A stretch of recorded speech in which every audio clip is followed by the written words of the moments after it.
नमस्कार दोस्तों, आज के हमारे इस वीडियो में हम आपके लिए पुत्रदा एकादशी की व्रत कथा लेकर आए हैं।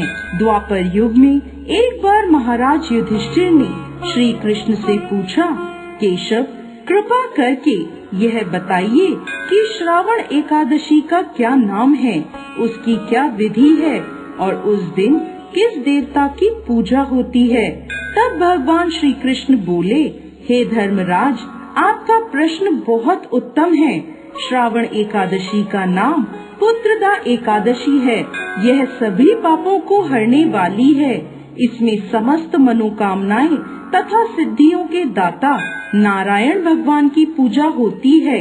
इस समस्त संसार में पुत्रदा एकादशी के समान दूसरा कोई व्रत नहीं है।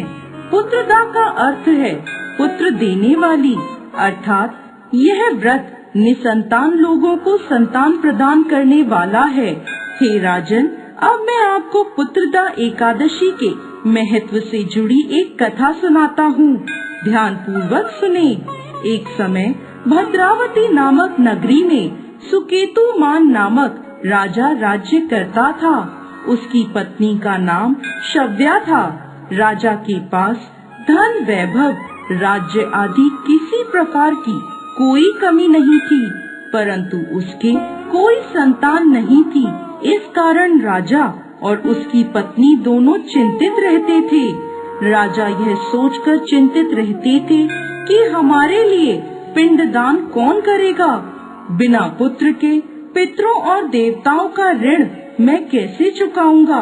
अवश्य ही मैंने पिछले जन्म में कोई बुरे कर्म किए होंगे, इसलिए मेरे पुत्र नहीं है। राजा को इस प्रकार चिंता में डूबा देख रानी शव्या भी हर समय चिंतित रहती थी।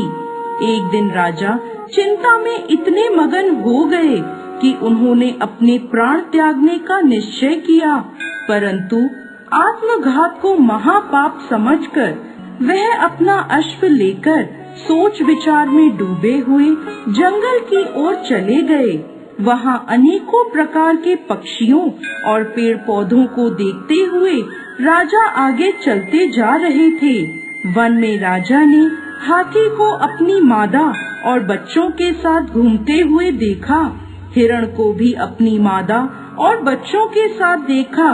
इसे देखकर राजा सोच में पड़ गए कि मैंने कई यज्ञ किए, ब्राह्मणों को भोजन कराया, फिर भी मुझे निसंतान होने का दुख प्राप्त हुआ। मैं क्या करूं? ऐसा सोचते हुए राजा आगे जंगल में चलते गए। आधा दिन बीत गया। राजा भूख प्यास से व्याकुल थे। पानी की तलाश में वह भटकते हुए एक सरोवर की तरफ गए। उस सरोवर में कमल पुष्प खिले हुए थे तथा बतखें विहार कर रही थीं। राजा ने नजर घुमाकर देखा तो सरोवर की एक ओर मुनियों का आश्रम बना हुआ था।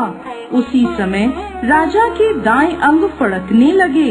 राजा ने इसे शुभ संकेत समझा और घोड़े से उतरकर उन ऋषियों के आश्रम में गए। आश्रम में पहुंचकर राजा ने ऋषियों को प्रणाम किया और वहां बैठ गए। राजा को देख मुनियों ने पूछा, हे राजन, आपकी क्या इच्छा है? राजा ने पूछा, महाराज, आप कौन हैं और यहाँ किस लिए आए हैं? कृपा कर मुझे बताएं।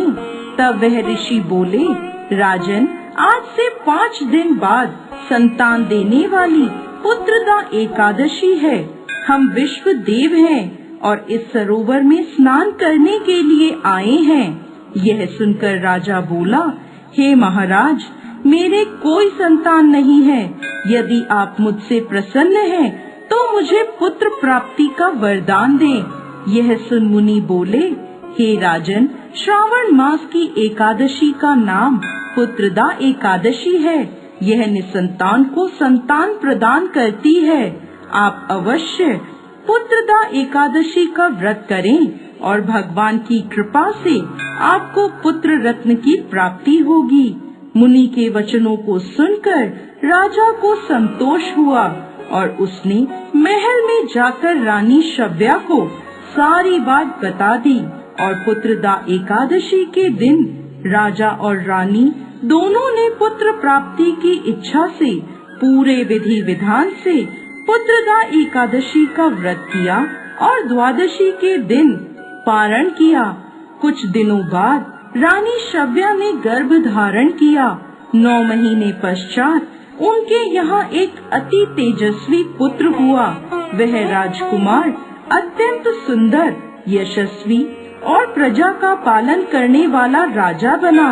श्री कृष्ण भगवान बोले, हे कुंती नंदन, पुत्र प्राप्ति के लिए पुत्रदा एकादशी का व्रत सर्वोत्तम है। जो मनुष्य पुत्रदा एकादशी के महत्व को पढ़ते या सुनाते हैं, वह सांसारिक सुखों को भोग कर अंत में स्वर्ग लोक को प्राप्त करते हैं। पुत्रदा एकादशी का व्रत करने वाले व्यक्ति को सुबह जल्दी उठकर स्नान आदि से निवृत्त होकर संतान प्राप्ति के लिए पति पत्नी दोनों को स्नान के पश्चात पूरे विधि विधान से श्री हरि नारायण की पूजा करनी चाहिए। इसके साथ पुत्रदा एकादशी की कथा सुननी चाहिए और आरती करनी चाहिए। हे भगवान नारायण, इस कथा को कहते, सुनते और हुंकार भरते सब पर कृपा करिए, सबकी मनोकामना पूर्ण करिए। जय श्री हरि नारायण।